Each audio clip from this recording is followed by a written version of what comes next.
Indian news line में आपका स्वागत है। उत्तर पूर्वी दिल्ली से लोकसभा चुनाव लड़ रही कामरेन प्रकाश देवी ने बुराड़ी क्षेत्र में प्रचार कर केंद्र सरकार पर निशाना साधा। उन्होंने कहा कि देश में हुए 17 बार चुनाव में कभी कांग्रेस तो कभी भाजपा को मौका मिला, लेकिन किसी भी सरकार ने युवा के बारे में नहीं सोचा।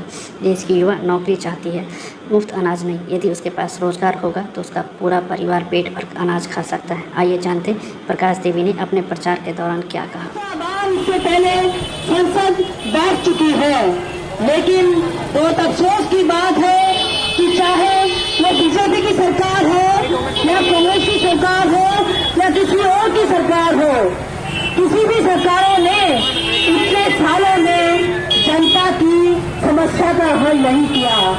जितना आगे देश बढ़ता जा रहा है, जितना समय बीतता जा रहा है, आम आदमी की हालत बद से बदतर होती जा रही है।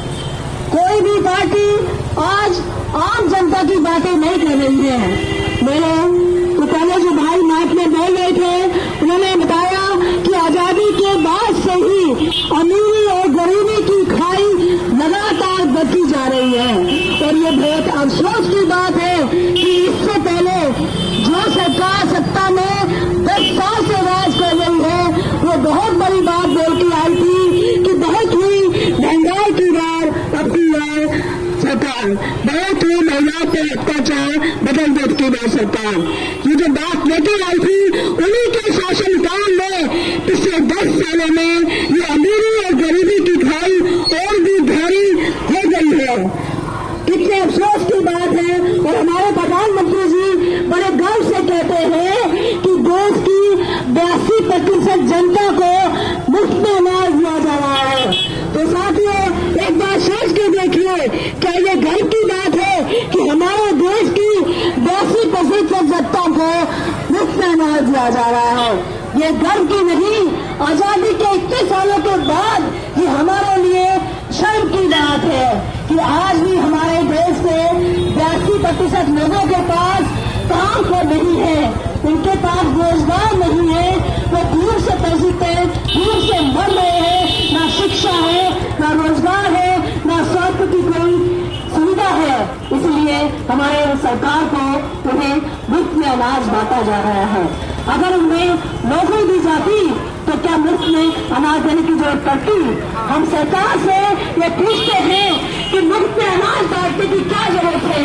आप उन्हें नौकरी दीजिए, रोजगार दीजिए, उन्हें सुविधा दीजिए ताकि वो अपना जीवन यापन कर सकें। आज देश का जो सूचांक है, ये बात हमारी नहीं है, ये बात सरकारी आंकड़े हैं। मुल्क के सूचांक में विश्व के अंदर 125 में से 192 देश में 192 नंबर पे हमारा देश है। ये कितने शर्म की बात है। साथियों, अभी हमने आजादी का अमृत महोत्सव मनाया, सब लोगों ने मनाया। और वो आजादी कौन सी आजादी? वो आजादी जो जुर्म के खिलाफ आजादी थी, जो भूख के खिलाफ आजादी थी, जो आजादी बोलने की आजादी थी, अपने हक को मांगने की आजादी थी। लेकिन आजादी के अमृत महोत्सव में जब हम अमृत महोत्सव मना रहे थे, उसी समय में हमारे बोलने की आजादी छीनी जा रही थी, हमारे हक की लड़ाई करने की आजादी छीनी जा रही थी। आज जब छात्र नौजवान तो छात्र शिक्षा की मांग करते हैं, ये शिक्षा की मांग करते हैं तो सरकार लाठी गोली बरसाती है।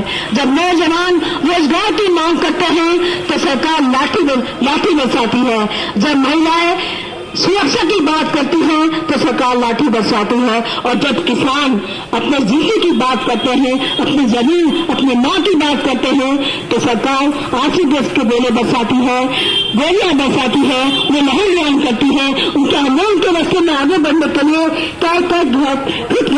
गड्ढे खोद देती है ताकि वो आवाज उठाने के लिए अपनी सरकार तक न आ सके। तो ये है हमारी आजादी का महोत्सव।